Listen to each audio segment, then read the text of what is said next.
Coming up on the Threat Status Podcast, we talk to Horacio Rozanski, President and CEO of Booz Allen Hamilton, for an exclusive interview on the high stakes of U.S. China competition for global dominance over artificial intelligence and a range of other advanced tech issues intersecting with U.S. national security. And then we break down the latest moves by the U.S. military around Venezuela, the sale of Nvidia microchips in China, and Beijing's stunning advancements in space. Don't forget to go to WashingtonTimes.com and sign up for the daily Threat Status newsletter.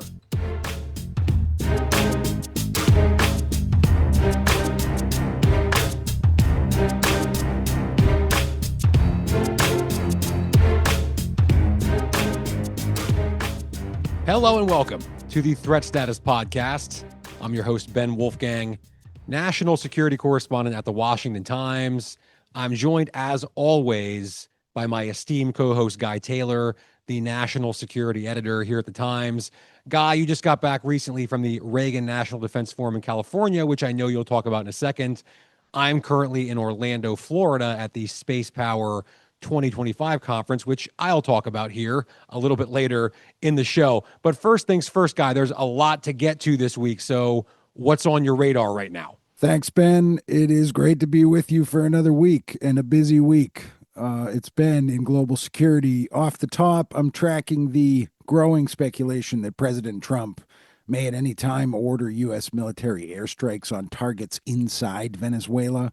There's so much happening on the administration's sort of military ramp up around Venezuela. Recent days saw U.S. forces in the Caribbean fly 2 Navy FA-18 fighter jets over the Gulf of Venezuela in a kind of military muscle flex that I think the White House hoped would show Caracas and its allies, notably Russia, that something bigger may be coming very soon.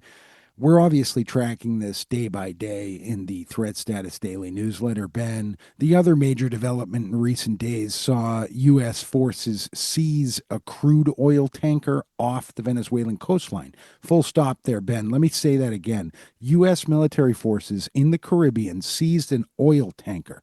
This is a major and pretty unprecedented development. It's being watched incredibly closely by U.S. adversaries around the world: China, Russia, Iran, North Korea, and so on. As we tape this episode, FBI Director Kash Patel says the seized oil tanker was being used to transport oil from both Venezuela and Iran.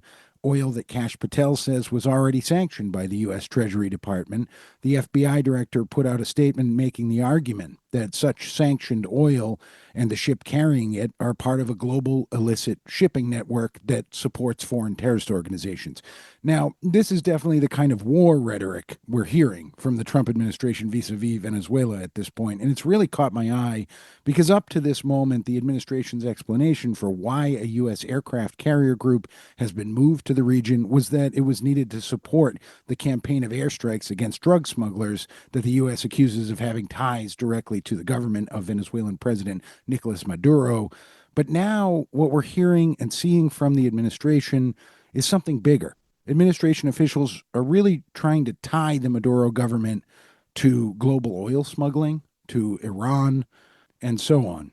So we're watching this very closely, Ben, but I want to keep moving to a separate front right now. I've spent the past couple of days recovering from the 2025 Reagan National Defense Forum that played out in California on December 6th. Ben, our Threat Status team was there in force. The forum is an amazing moment every year that brings together really the top U.S. military leaders, U.S. defense company executives, and a slew of senators and congressmen and women from both parties. We've covered it this year with a team of print reporters, but also with video interviews that are now live on the Threat Status web pages at the Washington Times. We have a great recap video that just went up where our NatSec tech correspondent John Seward and, of course, Bill Gertz, both of them were there with me in California. They break down Defense Secretary Pete Hegseth's major speech at the forum, where Hegseth offered up a full-throated attack of neoconservatism, very interestingly, Ben. Our recap also walks through panels at the forum that really focused on how the U.S. military is in the midst of a generational shift toward implementing the most advanced new technologies, especially artificial intelligence. One highlight was the appearance by Admiral Sam Paparo, the head of U.S. Indo-Pacific Command, who described AI as a mega trend, linking information warfare, drone strikes, and advanced weapons to provide key advantages in any future war with China or other adversaries. Another highlight was an appearance by General Michael Gutlein, the Vice Chief of Space Operations at the U.S. Space Force, and he's the Trump administration's point man on the proposed Golden Dome missile shield. He told an audience at Reagan that he's had private talks with more than 300 companies about what the secretive architecture of Golden Dome will entail. That architecture is, of course, classified, Ben, but our reporting has borne out that it will entail both space-based assets and conventional ground-based missile interceptor systems. General Gutlein said at Reagan Defense that Golden Dome will be operational over the United States by summer of 2028. And then, of course, Ben, a highlight for me was that I got to sit down with Booz Allen Hamilton CEO Horacio Rozanski to discuss the China-U.S. AI race, the relevance of space to all of that. We're going to get to that interview in a minute. Yeah, we will, and it's a great interview. But it's interesting, speaking of General Gutlein and the Golden Dome, of course, as you would expect, the Golden Dome is a pretty major topic of discussion here at Space Power 2025, the annual conference organized by the Space Force Association. I mean, there's no doubt, as you just pointed out, space is going to be a crucial component of Golden Dome, even if we're not exactly sure, what the specific architecture is going to look like. Don't forget, this is, of course, one of the most technologically ambitious military projects in history, at least recent history. And the companies represented here at Space Power want to be a part of it.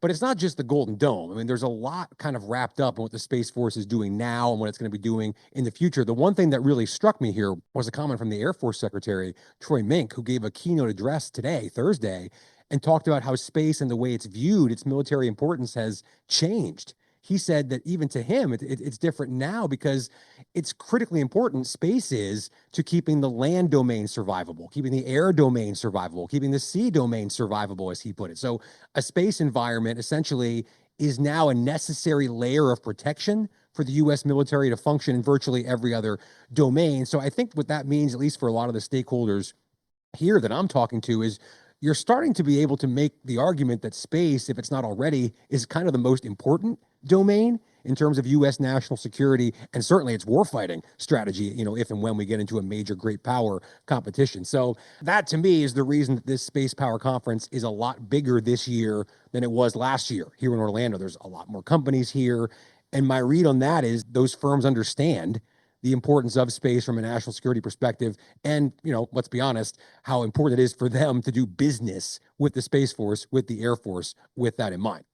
Now, one of the reasons it's so important, of course, Guy, is the threat from China. And I'll talk more about that here in just a second. But real quickly, I did want to mention another development related to China. President Trump said this week he would allow the AI behemoth Nvidia to sell its advanced microchips to China. And that announcement came on the same day that the Justice Department said those same chips were being smuggled to China to help advance its military. 2 Chinese nationals are in custody for allegedly smuggling those chips. So kind of two sides of a coin here, right? The Justice Department said its halting of a smuggling operation involving the chips was a victory to prevent China from building up its military. And then President Trump says in a social media post, we need to allow the exports of these chips to strengthen the U.S. economy, support American jobs, and U.S. manufacturing. So a good example, I think, of kind of the tightrope the U.S. is walking in the 21st century, trying to balance both economic and national security priorities. A tightrope it is, Ben.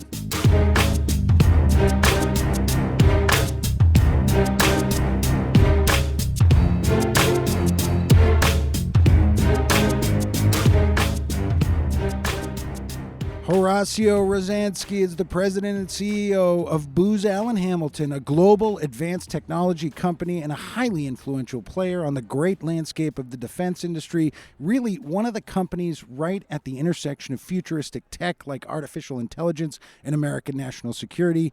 Horacio, I'm so glad we could do this. We're taping this interview at the 2025 Reagan National Defense Forum at the Ronald Reagan Presidential Library in gorgeous Simi Valley, California, RNDF 2025. This event is like a bellwether of where U.S. defense and national security stands each year.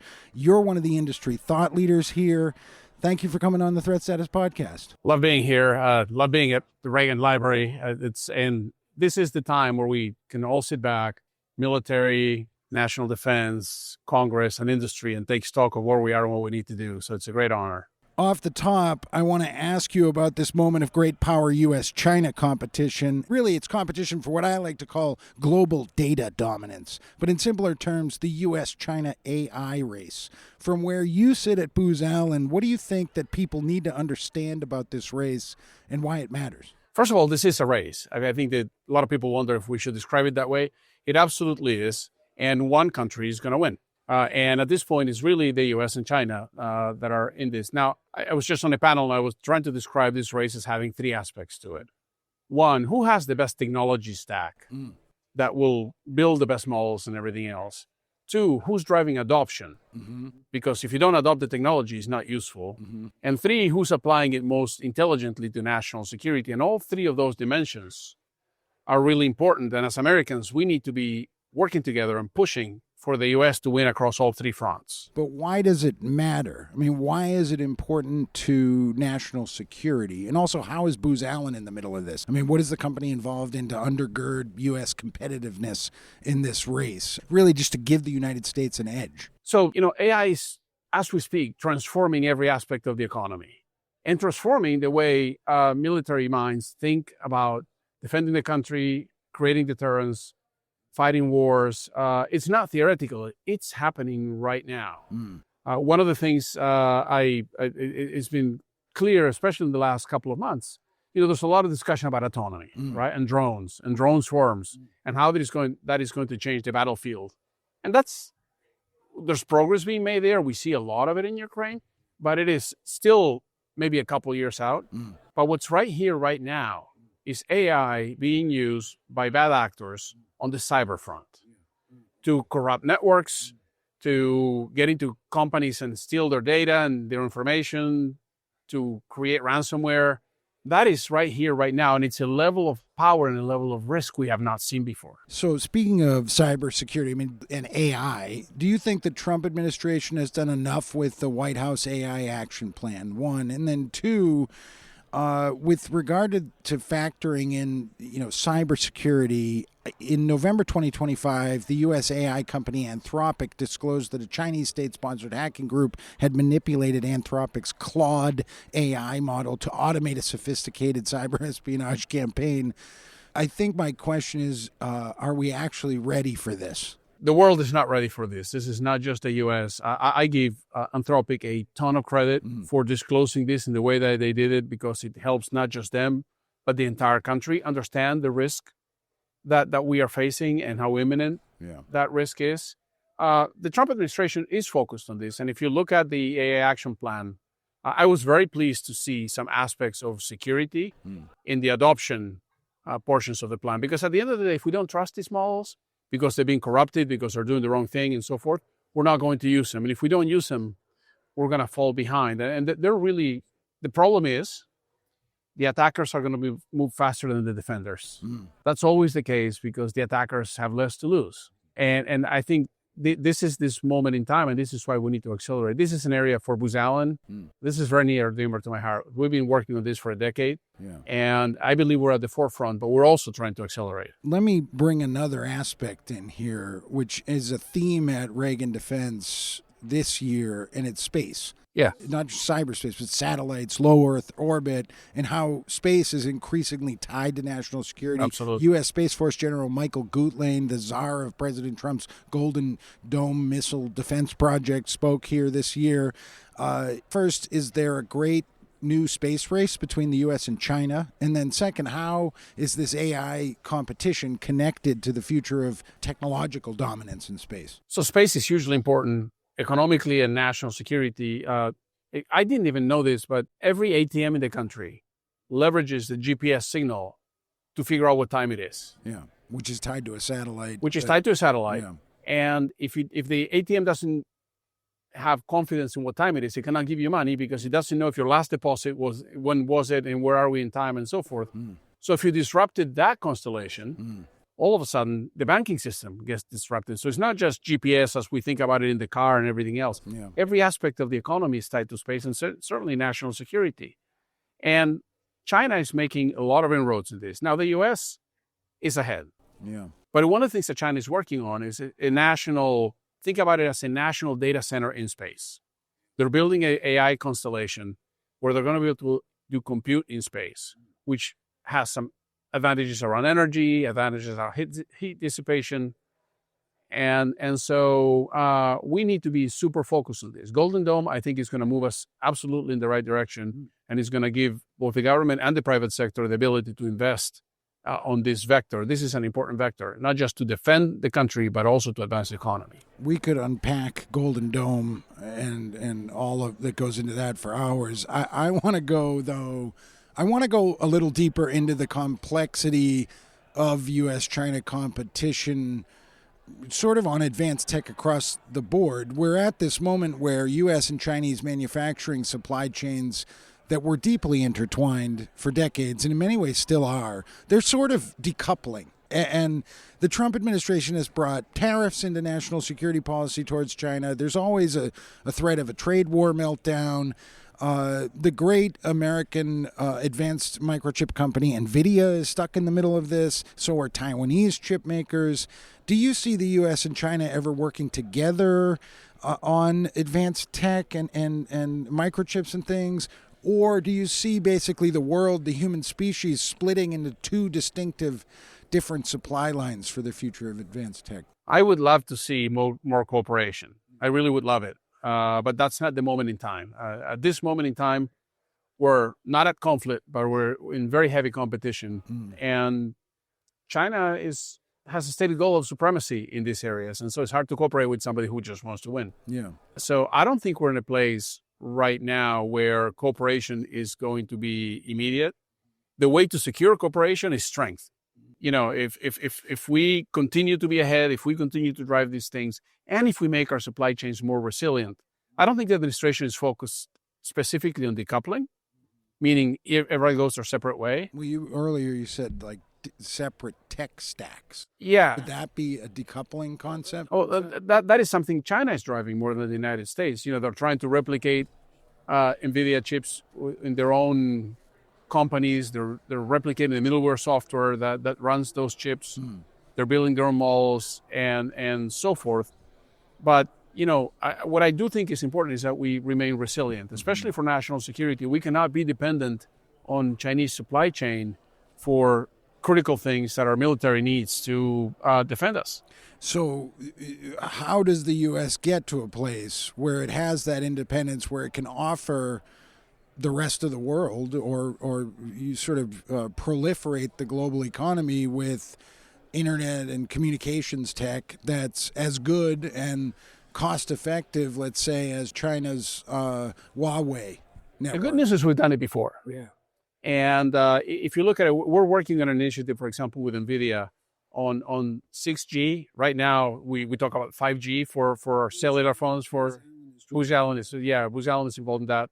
And we're bringing some of our unique IP and unique technology to create a tech stack that is AI native, that will greatly improve both the quality of the communications, the efficiency of these networks, the use of the spectrum, which I'm not sure, as you know, spectrum is like real estate. There's only so much of it. Yeah. So the most efficient use of it will create the winners. And what's really cool about that is by being AI native, we can do things with cell towers, for example, that we couldn't do before, like putting some of the compute at the edge, which actually would accelerate the services that we're all getting from big data centers that are centralized. There's a ton of opportunity there. Now, China has their stack that they're building through Huawei. Nvidia is championing an effort in America, and we're a part of it. Why, again, does that matter in terms of the great battle between democracy and autocracy in the world? I mean, how does it affect all of the smaller nations stuck between aligning with the U.S. or aligning with autocratic China, Russia, Iran, North Korea, Venezuela, and so on? If you think, as you said, that data and information as the critical resource and the ability to manage data and information as almost the oil or the gold of the 21st century, smaller countries are going to be beholden to China if there isn't an alternative that is created anywhere else. Yeah. And China has been able to project economic power, sometimes in coercive ways, in ways that are super effective. And so it is important that the United States not just have our own resilience, but that we actually be able to make sure that our allies, our partners, countries that want to work with us and trade with us have access to great technology at prices they can afford. I mean, one of the challenges, if you're in parts of the global south, is you don't have access to the power infrastructure, you don't have access to the communications infrastructure that we're lucky to have in our country. And so we need to build technology that can be used around the world, not just here. And by the way, that also has military applications, because when we send our men and women into the battlefront, or when we're in space, you're not going to have the same access to power, you're not going to have the same access to bandwidth. So all of these technologies need to work together. You brought up economic security. Some say that economic security is national security. Can you tease that out for me a little bit? Oh, I completely agree with that. I mean, I think at the end of the day, part of the reason, we talk a lot about the arsenal of freedom and what happened in World War II. Yeah. And if you think about the Cold War, is another example where economic dynamism of the U.S. was actually a key ingredient to winning those wars. Yeah. And I think, God forbid there is a next one, it'll be based on the same thing. And by the way to deter conflict is to show, and we're at the Reagan Forum, peace through strength. Interesting. And strength is not just the ability to project power, but the ability to supply, to create innovation, and to create the resources that keep our country strong. And so that is economic security. Interesting. Last question. Tell me a little bit about Booz Allen right now. I mean, this is a company that has kind of an old reputation of sort of being a management consultancy, sort of a layer that's connected to the U.S. government and the private sector. But what is Booz in 2025? I mean, how is the company actually connected to the evolution of U.S. national security and solving these real problems? So Booz Allen in 2025 is the largest provider of AI to the federal government, the largest provider of cybersecurity, and a company that is investing and leading on how do we take these technologies from the private sector, working with these companies. We have our own venture fund, working with these companies to make these technologies valuable and useful in national security. That's why 6G is something that matters to us. That's why quantum is something that matters to us. That's why we're working in space and to put AI in space. We're the first company to put a large language model in the International Space Station. This is the kind of work that we are doing. We're a very different company. The part of our roots that still remains is we're deeply committed to these missions. We're deeply committed to making sure that our country is strong, but the means by which we do it is all about technology. Horacio Rozanski, the president and CEO of Booz Allen Hamilton, thank you so much for coming on the Threat Status Podcast. Thank you. It's great.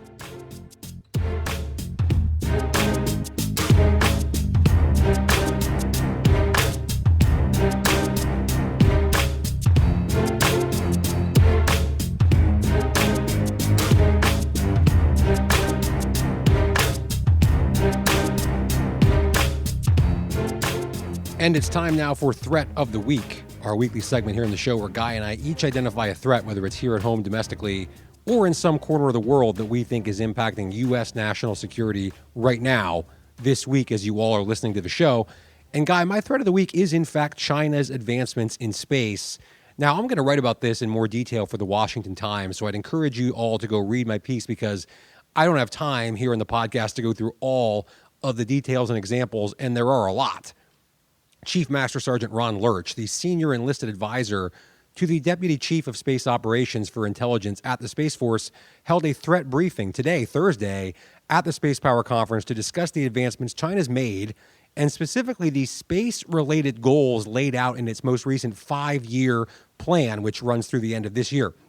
In a nutshell, he said, China has overwhelmingly met or exceeded its goals in space. It has more than 1,300 satellites in space. Over just the past several years, Beijing has fielded remote sensing satellites, cutting-edge refueling assets, on-edge computing capabilities to process data in space, and experimental spacecraft as part of its bid to challenge and ultimately supplant America's dominance in space. It has some assets in space, Guy, that officials said we don't even exactly know what they're for. In some cases, you have to wait until re-entry or try to find some other way to get some imaging of them or something because we don't know precisely what they're trying to accomplish. And keep in mind, this idea of on-edge computing, the processing of data in space, it sounds really wonky and technical, but it's really important because it means that China envisions a scenario where it wants to process huge amounts of data quickly in space, which is already a war-fighting domain, of course. And if they can do that better than we can, that might give them an advantage in any future conflict, especially if it's in the Pacific. And then we could also talk about China's space weapons, such as ground-based anti-satellite missiles, robot satellites, electronic and directed energy anti-satellite weapons. The point is, China is making some remarkable and frightening progress in space. It's a topic that really, quite honestly, is kind of hanging over the Space Power Conference in Orlando this week, and that's why it's my, I think, very timely threat of the week. Interesting as always, Ben. My threat of the week is that of expanding nuclear weapons proliferation around the world at a level we just haven't seen since the height of the U.S.-Soviet Cold War. Regular Threat Status opinion contributor Joseph R. Detrani, a former associate director of national intelligence, wrote a piece this week for us, Ben, invoking the 1963 Cuban Missile Crisis and comparing that moment to today within the prospect of a new nuclear arms race in the Middle East and in East Asia. Detrani notes that Russian leader Vladimir Putin has repeatedly threatened that he might use nuclear weapons if Russia's sovereignty or territory is threatened as Moscow enters the 4th year in its war of aggression in Ukraine. At the same time, in East Asia, North Korea has increased its stockpile of nuclear weapons. China is building up its stockpile. And then in the Mideast, if Iran's nuclear program surges back over the coming year, it could prompt Saudi Arabia, Turkey, and Egypt to rush to build their own nuclear weapons programs. This is dangerous, Ben. It's happening as we march toward 2026, and it's my threat of the week. Yeah, you know, it seems like we have just about every week some new development involving nuclear weapons, and that's frightening to say the least. So thank you for that. And a big thanks to Horacio Rozanski, the president and CEO of Booz Allen Hamilton, for that really fascinating interview. And a huge thanks, of course, to all of you, our listeners. Please go ahead, hit that subscribe button, share with all your friends, and Guy and I will be back next week on the Threat Status Podcast.